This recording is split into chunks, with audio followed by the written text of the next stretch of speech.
বাক্য বলছে ঈশ্বর মঙ্গলময়, তো আপনাকে বিশ্বাস করা দরকার আছে যে ঈশ্বর মঙ্গলময়।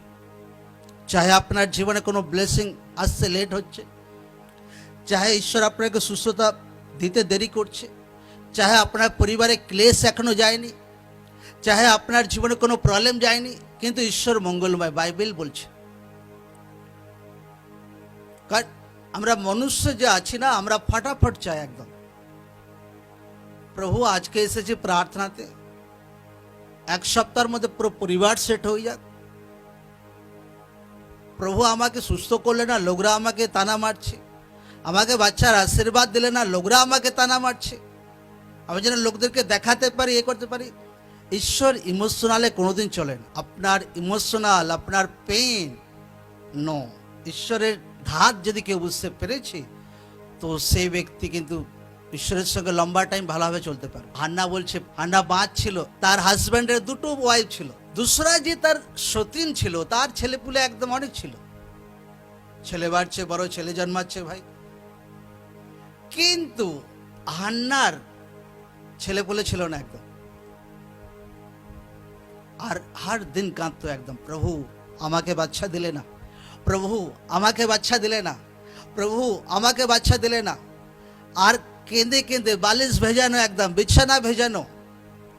ফির যখন এইভাবে লাইফ চলতে থাকে চলতে থাকে চলতে থাকে, বাক্য বলছে যে তার স্বামী তাকে বলতে, যে তুমি এত কেন ডিস্ট্রাক্ট আছো, এত কান্নাকাটি কেন করছো? যদি ঈশ্বর তোমাকে 7টা বাচ্চার সহিত আশীর্বাদ করে, 7টা বাচ্চার থেকে আমি কি দামি নয় তোমার কাছে? আমি তো তোমাকে ভালোবাসি। না আমার বাচ্চা চাই, না আমার বাচ্চা চাই। বহু টাইম পেরিয়ে গেছিল, কিন্তু ঈশ্বর তাকে বাচ্চার সহিত আশীর্বাদ করেনি। লাস্টে হান্নার শোক বহুত ডিপলি চলে গেছিল। আর হান্না প্রার্থনা করছিল যে প্রভু যদি তুমি আমাকে বাচ্চা দাও, সেই বাচ্চা আমি তোমার মহিমার জন্য ব্যবহার করব। আর সেই বছরে ঈশ্বর তাকে বাচ্চার সহিত আশীর্বাদ করেছিল একদম। আমেন, আমেন, আমেন, হালেলুয়া, জয় যিশু। আর সেই বাচ্চা সমুয়েল ভবিষ্যৎবক্তা হয়েছিল, যে ইসরায়েলকে গাইড করতো, পাওয়ারফুল ভবিষ্যৎবক্তা একদম। ঈশ্বর কি আছে? মঙ্গলময়। জোরসে বলো, ঈশ্বর কি আছে? ঈশ্বর কি আছে? হান্নার ছেলের নাম কি? হ্যাঁ, আচ্ছা পনিনার ছেলের নাম কি? কেউ জানে না পনিনার ছেলের নাম কি। হ্যাঁ, একটা ব্যক্তিও জানে না পনিনার ছেলের নাম কি, কিন্তু হান্নার ছেলের নাম জানে। আর ওই টাইম যে সমুয়েল, তার মা কত ব্যথার মধ্যে লাইফ কাটিয়েছে, পেন, দুঃখ, কষ্ট, ইমোশনাল প্রবলেম। কিন্তু ঈশ্বর আপনার মতো ইমোশনাল নয়, আমরা আপনার মতো।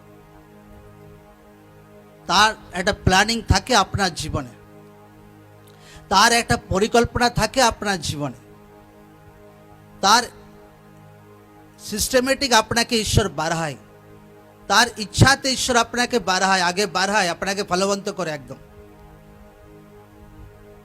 Amen, amen, hallelujah. ঈশ্বর চাইছিল একটা ভবিষ্যৎবক্তা হোক ইসরায়েলদের মধ্যে। আর যে মুহূর্তে হান্না ঘোষণা করেছিল যে বাচ্চা আশীর্বাদ করো প্রভু, এই বাচ্চা তোমার মহিমা করবে, তোমার সেবা করবে, আর হান্না কথা রেখেছিল। বাচ্চা থেকে সমুয়েল ভবিষ্যৎবক্তা কোথায় ছিল? কোথায় ছিল? কার ঘরে ছিল? বাবার ঘরে না ঈশ্বরের ঘরে? ঈশ্বরের ঘরে ছিল একদম।